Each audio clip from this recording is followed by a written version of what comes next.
1, 11 al 13. Y la gente decía: este es Jesús, el profeta de Nazaret de Galilea. Y entró Jesús en el templo de Dios, y echó fuera a todos los que vendían y compraban en el templo, y volcó las mesas de los cambistas y las sillas de los que vendían palomas, y les dijo: escrito está, mi casa, casa de oración será llamada, mas vosotros la habéis hecho cueva de ladrones.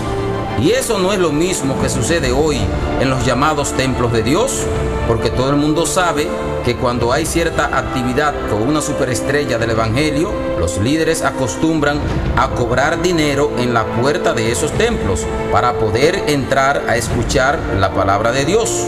¿Acaso la iglesia primitiva cobraba dinero a los hermanos cuando los apóstoles, tales como el apóstol Pablo, el apóstol Pedro y el apóstol Juan, iban a esas congregaciones a enseñar la palabra de Dios? A eso fue que se refirió el apóstol Pablo en Hechos 20:29. Porque yo sé que después de mi partida entrarán en medio de vosotros lobos rapaces, que no perdonarán al rebaño. Hechos 20:33 al 35. Ni plata ni oro, ni vestido de nadie he codiciado. Antes vosotros sabéis que para lo que me ha sido necesario a mí y a los que están conmigo, estas manos me han servido. En todo os he enseñado que, trabajando así, se debe ayudar a los necesitados y recordar las palabras del Señor Jesús, que dijo: más bienaventurado es dar que recibir. Segunda de Pedro 2:3. Y por avaricia harán mercadería de vosotros con palabras fingidas. Sobre los tales ya de largo tiempo la condenación no se tarda y su perdición no se duerme. Todo el mundo sabe que cuando las emisoras o estaciones de radio y canales de televisión administrados por cristianos tienen problemas económicos, llaman a los hermanos para que les lleven o aporten su dinero para ellos poder resolver sus problemas económicos, ya que con oraciones no es suficiente resolverlos. Sin embargo, a los hermanos que llevaron sus aportaciones económicas a las emisoras y canales de televisión cristianos, les hacen algunas oraciones. Les dicen que tengan fe, les prometen que Dios resolverá todos sus problemas económicos y luego son enviados a sus casas a esperar que sus problemas les sean resueltos. ¿Por qué las emisoras y canales de televisión cristianos no resuelven sus problemas económicos solamente con fe y oraciones? ¿Y dónde está el maratón para que el pueblo evangélico resuelva sus problemas económicos? El reglamento de las iglesias o concilios. El reglamento de las iglesias es un librito pequeño que es utilizado para adoctrinar a todos los nuevos creyentes antes de ser bautizados. En ese librito se encuentra la Constitución y los estatutos de la iglesia.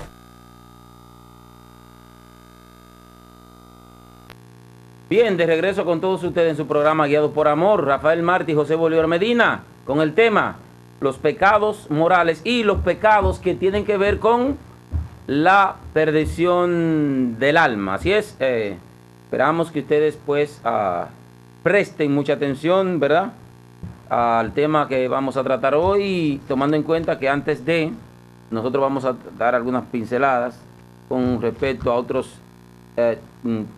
temas, ¿verdad?, no a desglosarlo, ¿verdad?, pero sí vamos a dar algunas pinceladitas para luego entrar en el tema que tiene que ver con los pecados morales y los pecados de perdición del alma. Mucha atención, anote los versículos bíblicos. Y adelante, José Bolívar Medina, bienvenido. Buenas noches, hermano, que el Señor lo bendiga. Buenas noches al pueblo romana. No solamente al pueblo cristiano, la romana, porque ya esto es un programa público. Y aunque hay un orden establecido en 1 Corintios 14 sobre el inconverso, es decir, que cuando estuviera la iglesia reunida y entrara algún indocto o inconstante o inconverso, una persona que no es creyente, la iglesia debe permanecer en sus actividades inherentes de la iglesia. no puede paralizar los cultos o el culto que se esté celebrando para predicar el evangelio a esa persona, porque la continuidad de las actividades del culto y en el orden que se va desarrollando permite que la persona que entre reconozca que en ese lugar realmente Dios está en ese lugar por el buen orden, y él, postrándose sobre su rostro, adorará a Dios diciendo que verdaderamente Dios está entre nosotros, y no hay necesidad de predicar el evangelio, él mismo va a invocar, y ahí esa persona, sin interrumpir el orden de los cultos. Entonces, nosotros estamos aquí reunidos, y aunque no estamos en una asamblea, que es lo normalmente que se ve, pero sí estamos prácticamente como si esto fuera un culto de doctrina, porque lo que estamos enseñando es doctrina. Pero ya tenemos al público que no es creyente, ya lo tenemos dentro del culto, lo tenemos por el acceso de la televisión. Porque se supone que si pudiéramos controlar el canal para que solamente llegara a los hogares cristianos, entonces eso es un culto donde solamente están participando los cristianos. Pero la iglesia siempre debe permanecer abierta al público. No invitar al público, pero dejarlo abierto, porque no sabemos a quién el Señor va a hacer que entre, que vaya pasando. De 1000 gente que pasa, el Señor dice, no, entra tú y entra tú, que yo quiero que tú entres. Todo lo mueve el Señor. Entonces, y eso no tiene que ver con la predicación del evangelio. Pero como nosotros tenemos aquí un programa de estudio, le estamos dando participación al pueblo que no es creyente. ¿Por qué lo estamos haciendo? Cuando se supone que la doctrina no es para enseñarle al mundo. Y esto es muy importante. Porque los cojos del cuerpo, de la iglesia, no debe salir afuera, sino que debe ser arreglado dentro de la iglesia. Y nosotros con este programa, que es un programa que está entablando juicio, nosotros estamos llevando la doctrina afuera de la iglesia. Y eso no sucede, ni es normal, a menos que la parte que están siendo imputadas han llevado el tema de la iglesia a dominio público. Porque cuando nosotros ponemos a la persona allí en el retén o en el badén allí afuera de la salida por los mulos a pedir ofrenda, estamos poniendo a los cristianos a hacer cosas que no llamó el Señor. Y por eso la gente se pregunta, pero estos cristianos, ¿por qué es que piden tanto? ¿Y qué Dios tan pobre es este? ¿Qué Dios es tan pobre? ¿O es que será que no tienen un orden internamente ellos, que tengan que involucrarnos nosotros, a los mundanos, a pedir una ofrenda a nosotros, a todo el que pasa por ahí, narcotraficante y todo el que pase por ahí, por esa avenida, le piden dinero? Entonces, eso ha llevado a que la iglesia, por todo ese afán de hacer dinero, porque la iglesia de hoy no tiene interés en irse para arriba, para el cielo, y eso quede claro. Todos los pasos que la iglesia está dando es para establecerse aquí eternamente. Entonces, no me estoy refiriendo a los hermanos que hacen eso, sino me estoy refiriendo al hecho. Y estoy poniendo eso como un ejemplo. Ahora bien, el mundo, nosotros hemos venido a hacer espectáculo al mundo, pero esto es muy importante. Hemos permitido que el mundo opine sobre nosotros con justa razón. La iglesia está llamada a que el mundo lo cuestione, pero sin razón. Ahora, cuando nosotros somos vituperados por el mundo, con razón, la iglesia tiene que revisarse. Y cuando la iglesia hace alianza con los partidos políticos de un país y ofrece a sus feligreses los votos de sus feligreses y hace acuerdos políticos y amarre políticos por prebenda, por cosas materiales y por conveniencias humanas, entonces la iglesia está dejando de ser espiritual y se convierte en una institución humana. Entonces, como ya es una institución humana, la palabra de Dios aplica en este caso, y por eso este programa tiene una connotación legal sin precedentes. Porque Martín Lutero llevó a juicio a la Iglesia Católica y lo hizo público. ¿Por qué? Porque los pecados de la iglesia se hicieron públicos. Ella llevó extendió hasta lo sumo todo su pecado y fueron notorios al mundo entero. Por eso había que pasarle juicio. Pues de esa misma manera la iglesia protestante ha llegado a esa situación.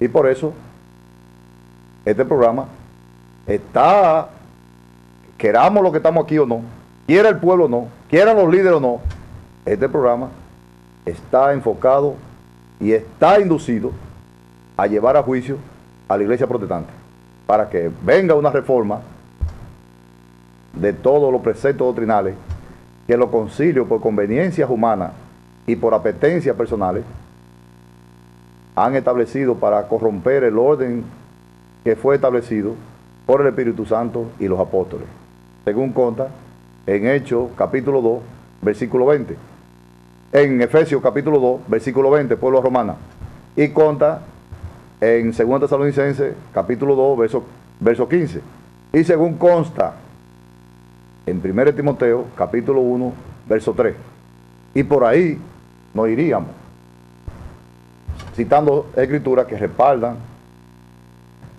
la sana doctrina. Ahora bien, el hermano estaba criticando el asunto de que los cantautores y las orquestas y los personajes de la música cobran por su trabajo.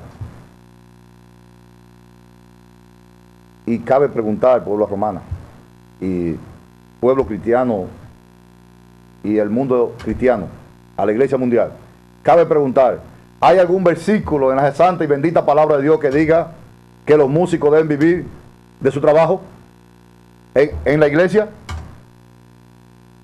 ¿Hay algún verso que diga que la orquesta musical y lo que se dedican a cantar deben vivir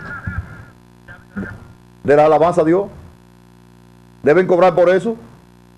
Necesito que los pastores en sus reuniones le expliquen eso a la congregación, para que así usted verá cuántos cantautores dejarán la iglesia, cuántos irán, porque ya no hay paga.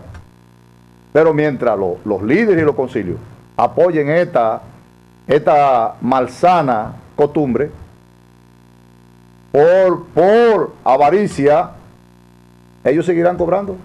¿Por qué? Porque como son asalariados de Rafael, los pastores, ellos lo que quieren es el cuarto. Y si aquel que viene y se dividen los ingresos, vamos a traer cantautores de fuera, Marco Witt, toda esa gente, todos esos cantantes famosos, vamos a traerlo aquí a la Romana, vamos a llenar el estadio, vamos a cobrar por eso. Una ganancia para nosotros y una ganancia para ustedes. Y el pueblo que recibió las alabanzas de esa gente, alabanza contaminada. ¿Por qué tan contaminada? Porque la hacen con instrumentos musicales que Dios no estableció a la iglesia. Porque lo que Dios estableció en la iglesia está muy claro en Hebreos 13:15. Su sacrificio, su comida. Dios en el capítulo 13 de los Hebreos, en el versículo 15, dijo muy claramente: yo quiero que la iglesia me ofrezca a mí arroz blanco con huevo frito. Eso en Hebreos 13:15. Arroz blanco con huevo frito. Todos los días. Pero llegaron estas contaminaciones y dijeron: no, tú te equivocaste. Aquí tú vas a comer lo que nosotros te demos. Nadie arroz blanco con huevo frito. Tú vas a comer arroz, habichuela, carne, ensalada. ¿Cuáles son el arroz? ¿Cuál es la habichuela, la carne y la ensalada? Los instrumentos musicales. Porque Dios pidió nada más arroz con huevo frito. Entonces, toda esta comida espiritual que se está presentando a Dios está contaminada. Totalmente contaminada. ¿Por qué? Porque ¿cómo es que en mi casa me van a mí ofrecer lo que el otro quiera? En mi casa mando yo. Y en mi casa yo quiero arroz blanco con huevo frito. ¿Cómo es que la mujer mía va a venir a decirme a mí: no, tú vas a comer arroz habichuelo, vas a comer un moro, vas a comer guandule con coco? Lo que yo diga aquí. No, ¿cuándo se ha visto eso? ¿Cuándo? Eso rompe inmediatamente el vínculo. Inmediatamente se corrompe el vínculo. ¿Por qué?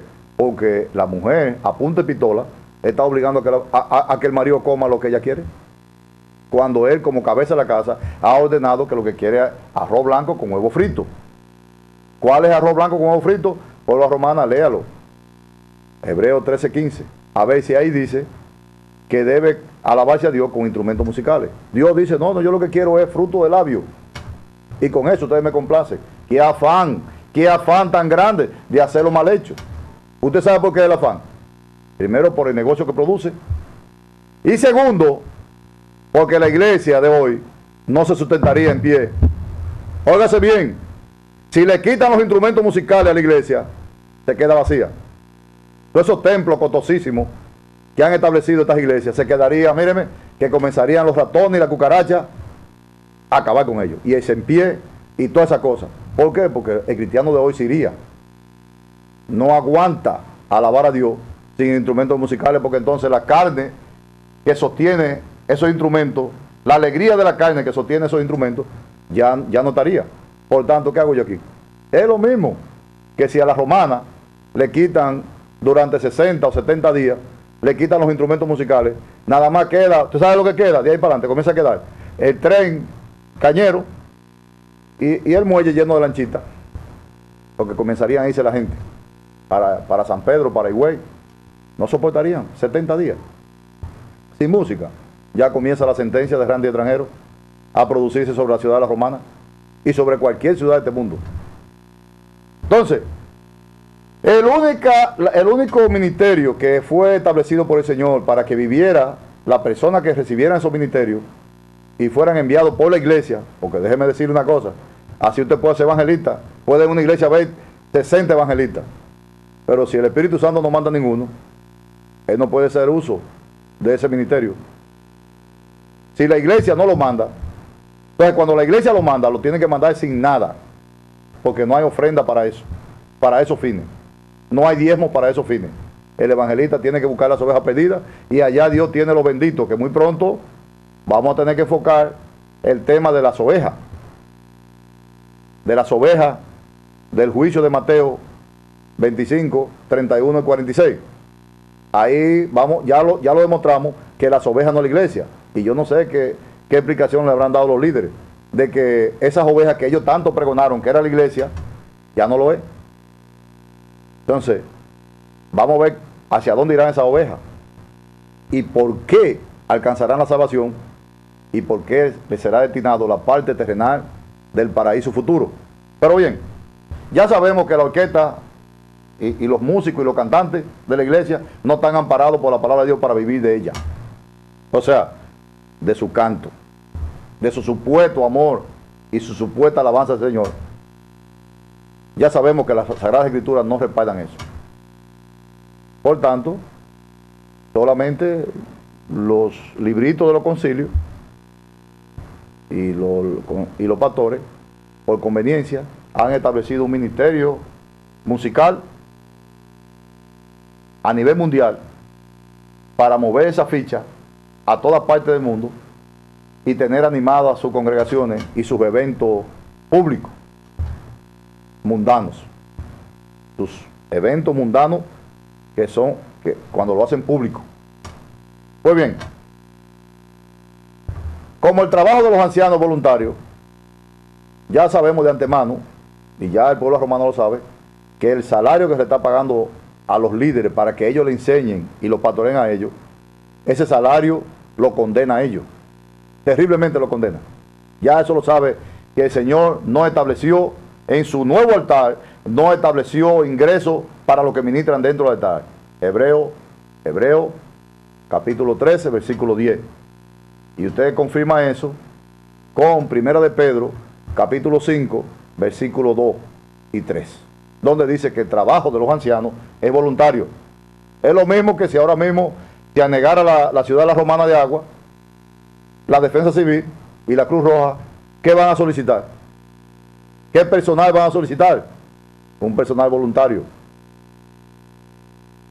Gente que no van a cobrar, sino que van a hacer un trabajo patriótico y comunitario por amor a su pueblo. Por eso se dice voluntario. La Cruz Roja necesita voluntarios. La iglesia necesita líderes voluntarios.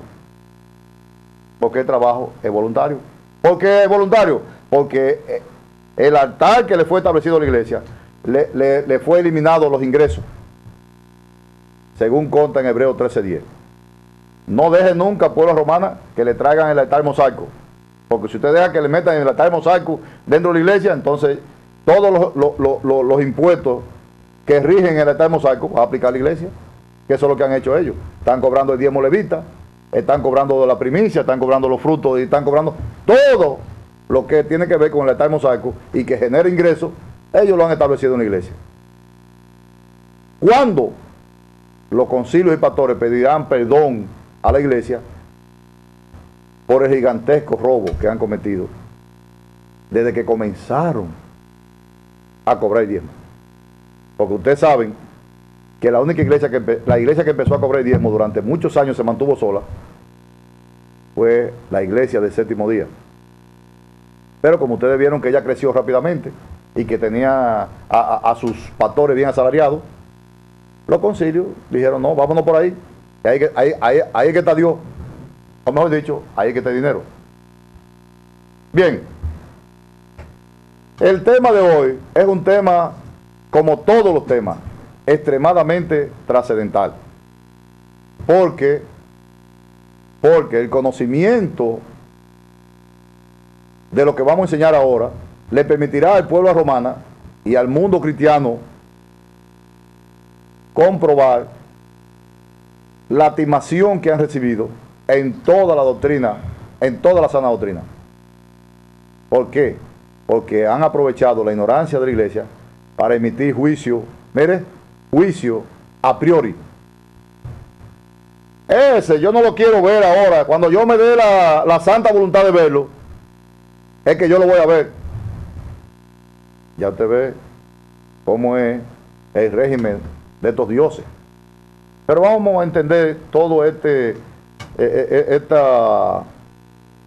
madeja de situaciones que se dan en la iglesia inherente a los pecados y de dónde se originan estas cosas y por qué se originan. Para nadie es un secreto que el reino de los cielos tiene 3 tiempos. Tuvo un tiempo hasta Génesis, desde la existencia de Dios, desde que nuestro Señor fue concebido hasta que Satanás fue destruido. Ese primer paraíso, ese primer tiempo del reino de los cielos pasó y entró un nuevo tiempo de Génesis para acá. Pero la terminación de ese tiempo, óigase bien, fue lo que dio origen a que este nuevo tiempo comenzara y que nosotros entráramos en la escena de este conflicto entre Dios y sus ángeles. De Génesis para atrás existió un paraíso angelical donde Satanás era sumo sacerdote y donde los ángeles pecaban como pecaba Adán y Eva y como pecaban los humanos. Me refiero a los ángeles que vivían en la parte terrenal como Adán y Eva, en la parte terrenal del paraíso de ellos. Porque para que haya sacerdote, la única razón fundamental de que haya un sacerdote es que él se convierte en el intercesor entre Dios y su criatura.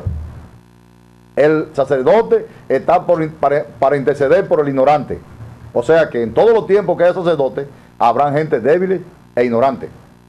Y si en el paraíso anterior hubo un sacerdocio durante millones y millones de años, entonces era porque habían seres que vivían en carne y hueso y que estaban sujetos a pecar.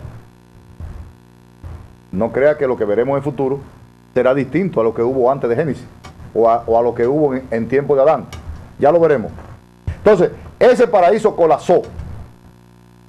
Y al colapsar, en el templo donde se ministraba, no era el templo de Jerusalén, aunque se ministraba antes de Génesis, en el mismo territorio de la Palestina estaba situada la ciudad con su templo y todo. Y la criatura predominante dentro de esa ciudad es el sacerdocio. Son los que tienen la mayor injerencia dentro de la ciudad. ¿Qué significa eso? ¿Qué significa eso? Que Satanás profana el santuario, profana el mundo animal y contamina totalmente la raza angelical. Totalmente la contamina. Satanás contaminó el mundo animal. Usted se preguntará, porque como no tenemos tiempo para explicar paso por paso, lo que vamos a hacer hoy es que vamos a ir hablando rápidamente para poder entrar de Génesis para acá. Satanás, usted se preguntará, ¿por qué en Génesis surgen de la misma tierra, surgen animales limpios y animales inmundos? ¿Por qué surgen? Y el 99% de los animales que surgen no son limpios. ¿Por qué solamente 3 animales surgen limpios, como fue la cabra, la oveja y la vaca? Pero después todos los animales surgieron contaminados. ¿Pueden entender cómo es que puede suceder eso? Que de la misma tierra que sale uno y salió el otro, unos salieron contaminados y otros salieron limpios. ¿Por qué? Porque esos animales que surgieron en Génesis fueron siendo usados durante millones y millones de años en el paraíso angelical, y Satanás contaminó todos aquellos animales que se utilizaban en el templo. Solo quedaron la vaca, la oveja y la cabra, porque eran animales domésticos y los ángeles no los utilizaban para sacrificio. Eran animales domésticos que se utilizaban para amamantar sus hijos. ¿Se entiende eso? Entonces, por eso esos animales surgieron, nunca fueron llevados al templo. Satanás contamina el templo y contamina el mundo animal, contamina la raza angelical. En Ezequiel capítulo 28, versículo 13 o versículo 14 y 18, aparece claro a Satanás como sumo pontífice del clan Melquisedec. Aparece en el versículo 14 los sacerdotes que ministraban delante de las piedras de fuego, y aparece en el 18 haciendo lo mismo que hizo Aarón, que hicieron los sacerdotes, los sumos sacerdotes y los levitas que contaminaron el templo de Jerusalén. Él contaminó el santuario. Ya Dios, en este nuevo orden, está sin el mundo animal, porque está contaminado, pero es de él. Tiene que limpiarlo. La raza angelical está encerrada bajo pecado. Hay que limpiarla. El santuario donde se le cocinaba su comida, está contaminado.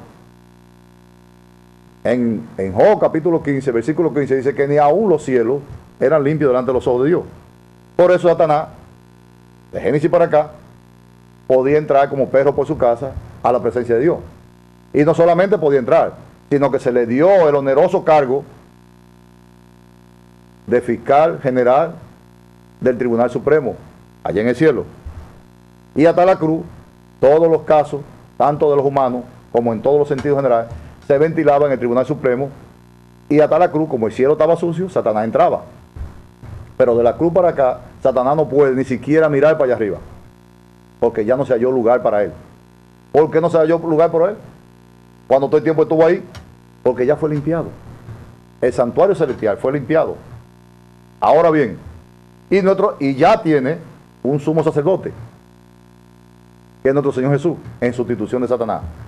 Y ya tiene su cuerpo sacerdote que ministran en el altar que Él estableció como sumo sacerdote, que Él estableció aquí en la tierra, en la iglesia, según conta en Hebreos 13:10, y su ministro que ministra ahí, no son los pastores ni los concilios, es la iglesia entera. Primera de Pedro 2:5, Primera de Pedro 2:9, Hebreos 13:15. Compare pueblo romana, Primera de Pedro 2:5 con Hebreos 13:15, para que usted vea a la iglesia entera ofreciendo sacrificios espirituales, porque somos los miembros del clan Melquisedec. Ok, pero la palabra de Dios en Hebreos capítulo, vamos a buscarlo, pueblo romana, Hebreos 9. hay un principio de ley que establece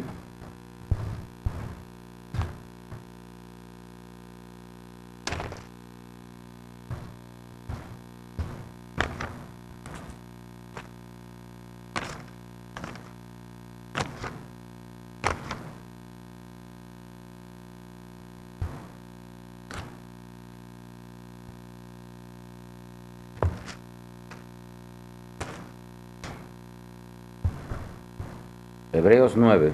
capítulo 9.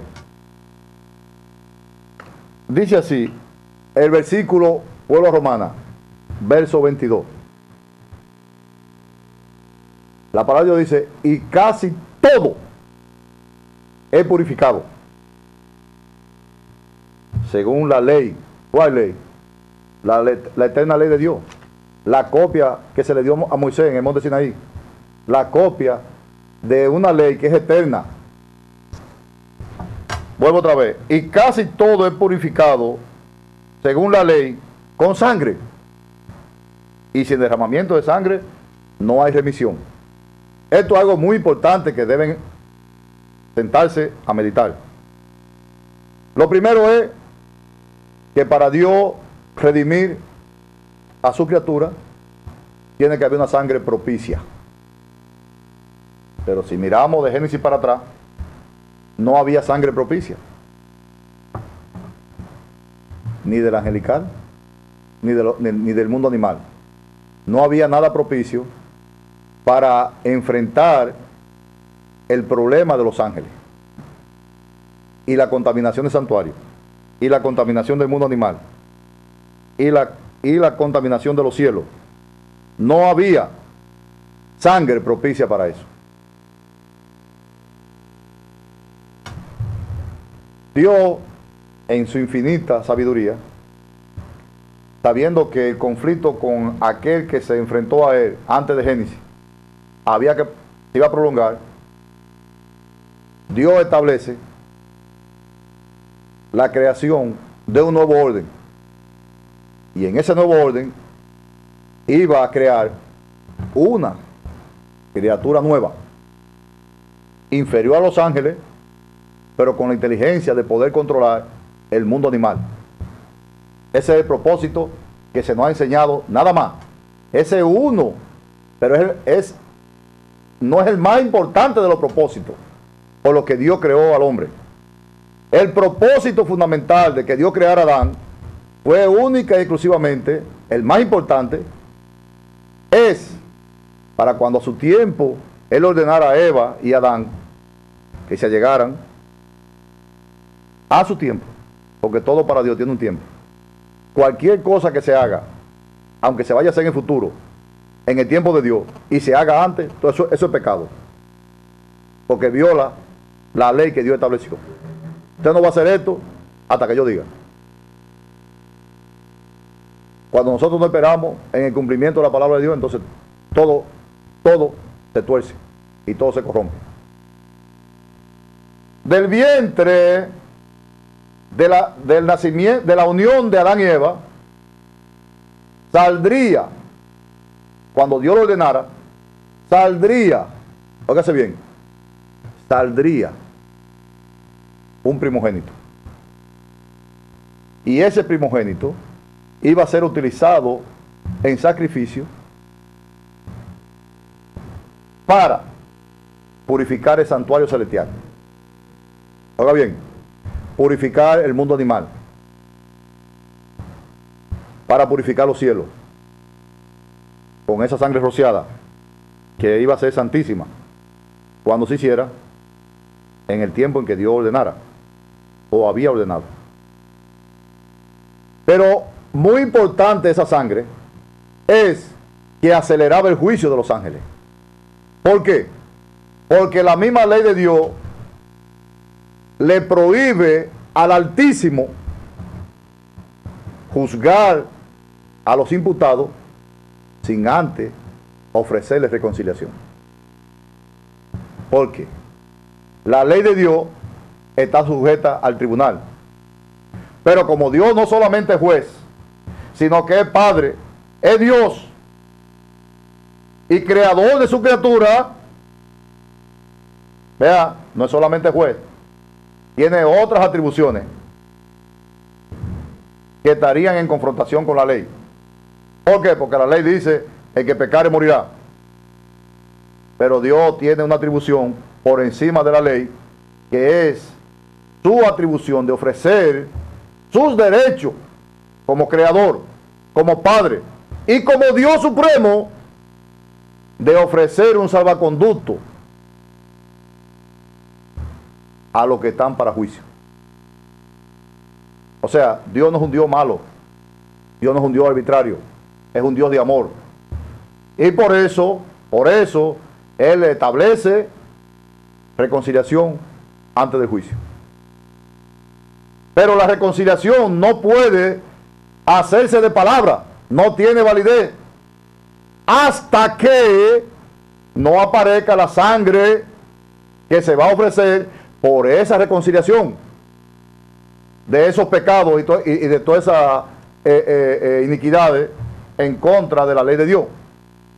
¿Entienden ahora lo importante que era el primogénito en la raza humana para ser ofrecido en sacrificio? Pero ese era el plan, ese es el plan que Dios estableció y que Dios difundió entre los ángeles, para que todos sus enemigos cayeran en la trampa y no vieron que Dios iba a hacer algo de aquello que ante la ley ya no iba a tener ningún valor. Después de la contaminación, Dios iba a hacer lo suyo, y eso fue lo que Dios no divulgó. Dios divulgó todos los ángeles, menos eso, porque no confiaba en ellos. Léase rápidamente, hermano, 4:18. De Job. Dios no confía en ellos, no confía en los ángeles.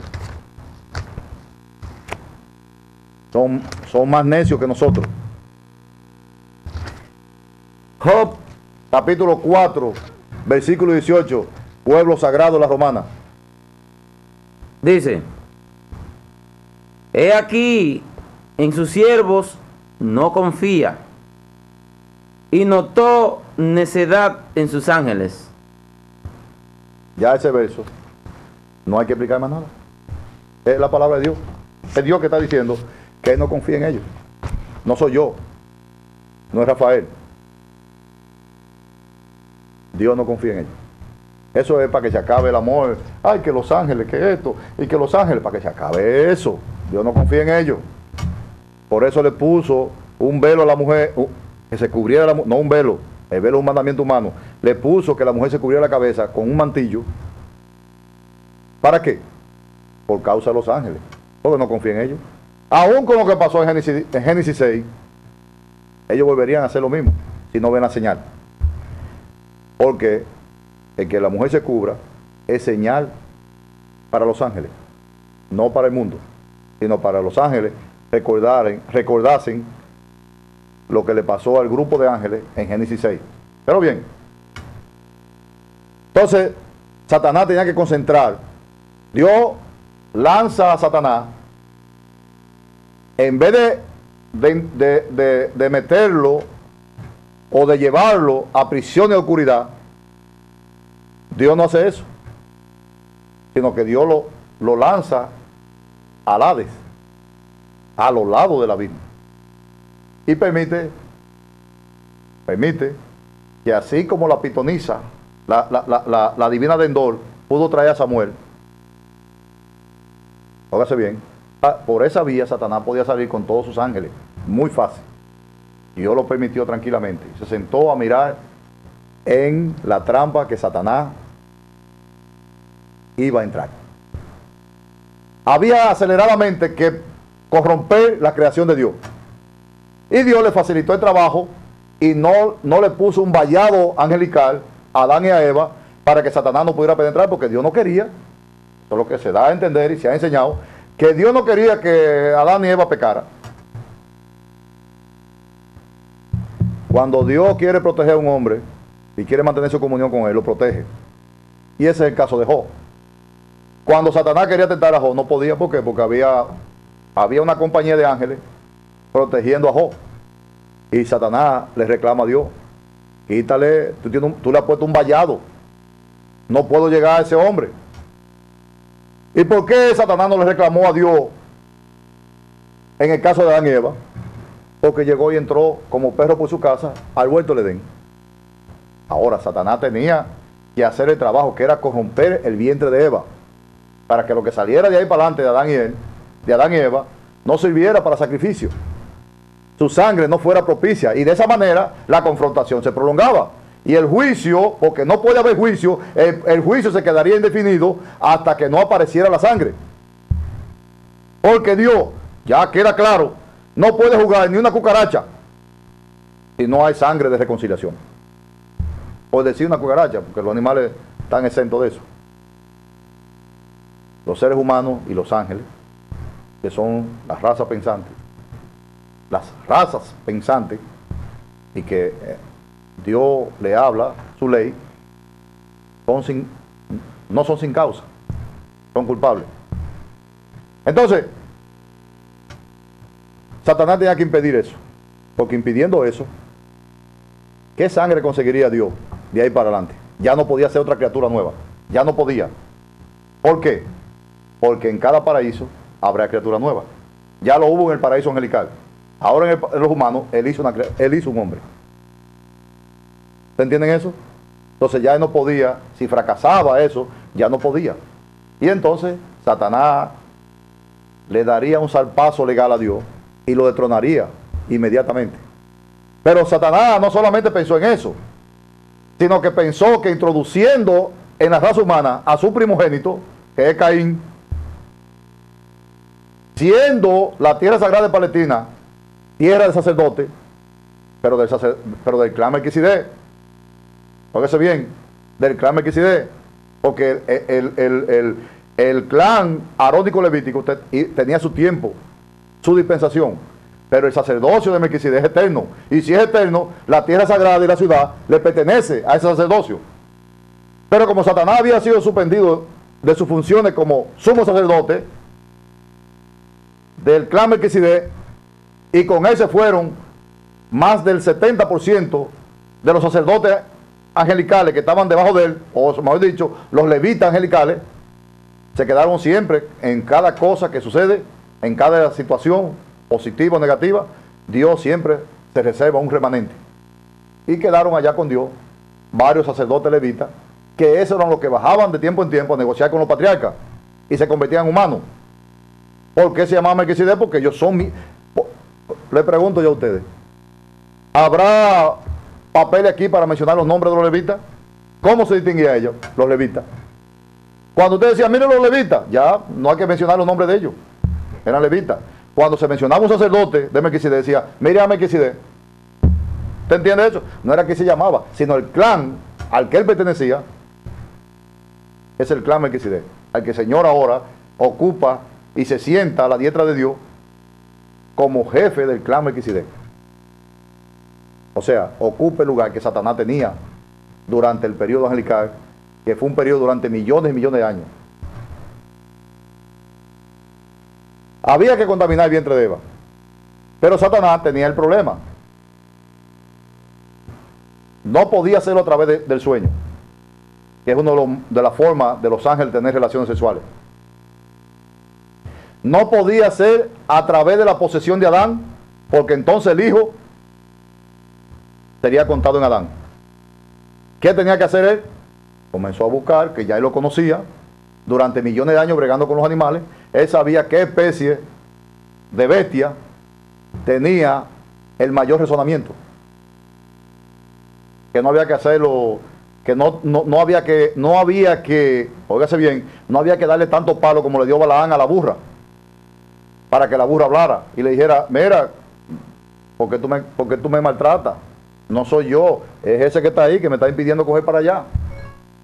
Pues, si una burra, los ángeles la pusieron a hablar, dígame usted, el ángel más perfecto, más sabio y con más poder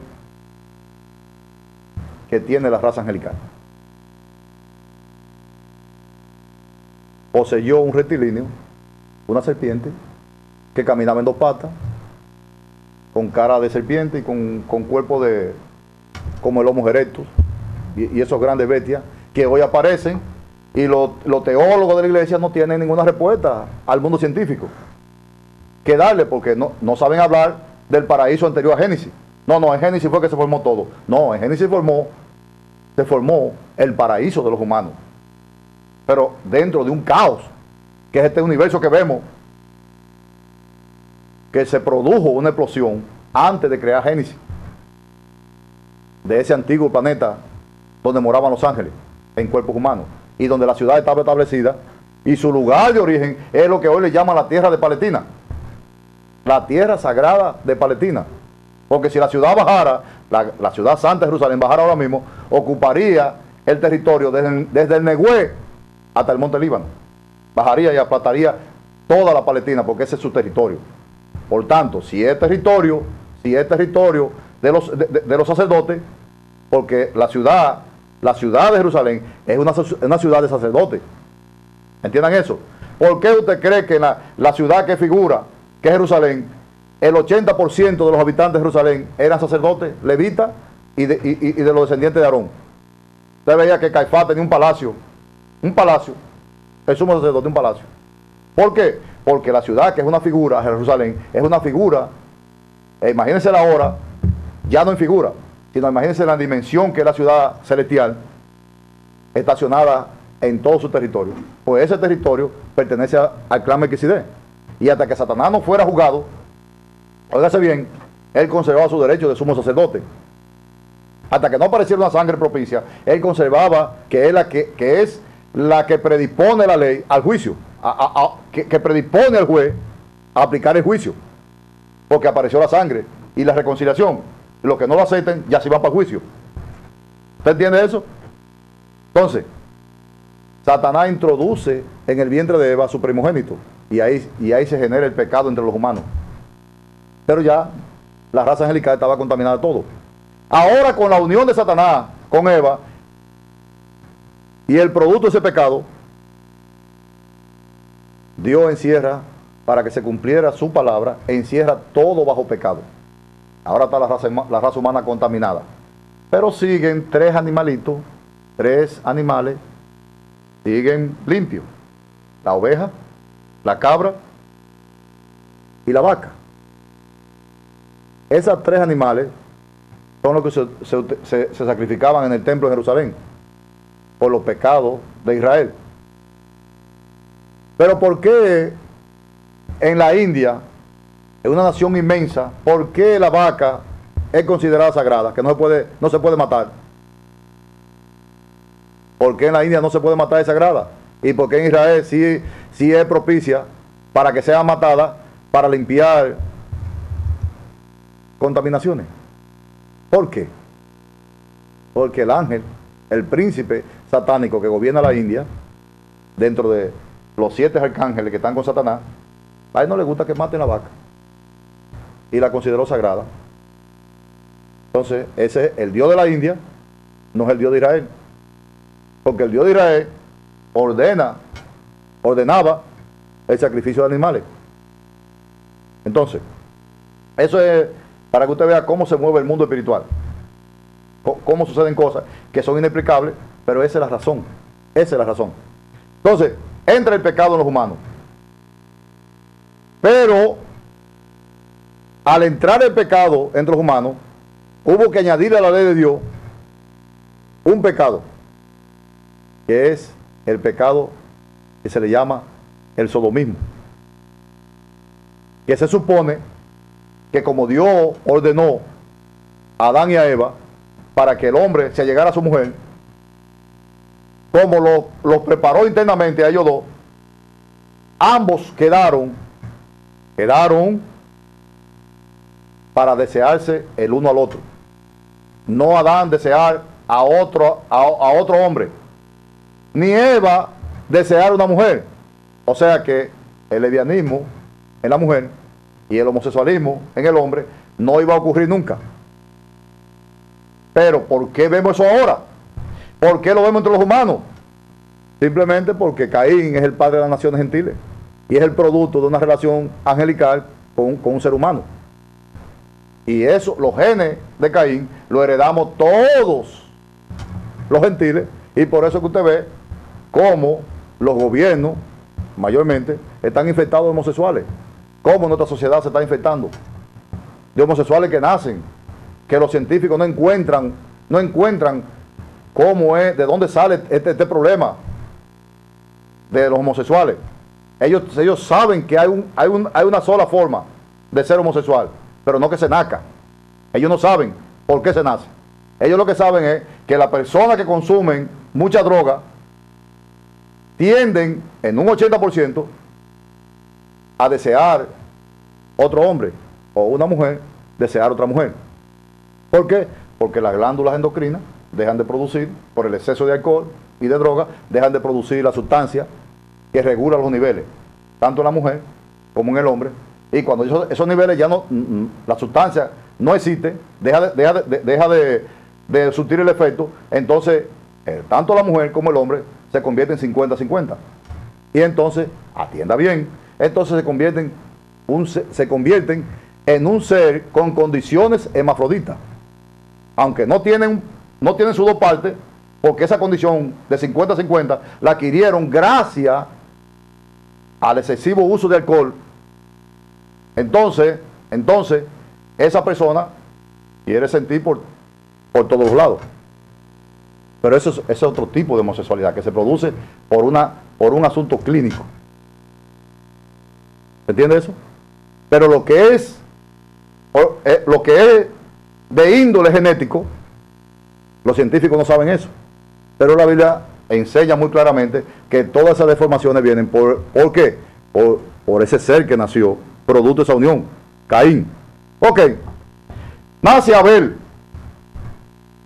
que a todas las luces es el segundo hijo de Adán, ¿cierto? O sea que el primogénito de Adán, como vamos a leerlo, hermano, capítulo 4, versículo 1 de Génesis, porque me estoy yendo por este lado para que ustedes entiendan cuál es el problema con el que tenemos que bregar todos nosotros, y tiene que bregar la ley. Leas, 4.1.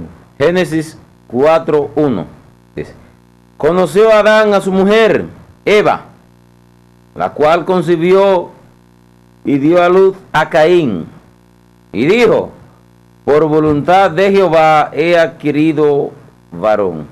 Bien, o sea, Adán y Eva se unen, y de esa unión debe salir algo bueno. Y máxime si fue por voluntad de Dios, porque se entiende que porque fue voluntad de Dios, él nació bueno, pero después se contaminó. No. Es que el mal y el bien es por voluntad de Dios. Para ella fue por voluntad de Dios, porque nada se mueve sin la voluntad de Dios. Eso fue una actitud obediente de ella, por voluntad de Dios, porque Dios fue el que permitió todo. Nótese que Adán quiere acusar a Eva, pero al final Dios le dijo: ninguno de ustedes, todos son iguales, pero esto vino por esto. Aunque la Biblia no lo mencione, Adán pudo también haberle dicho: ¿y por qué no me protegiste? ¿Por qué no me protegiste? O sea, Dios no protegió a Adán de las injerencias espirituales. Él lo permitió,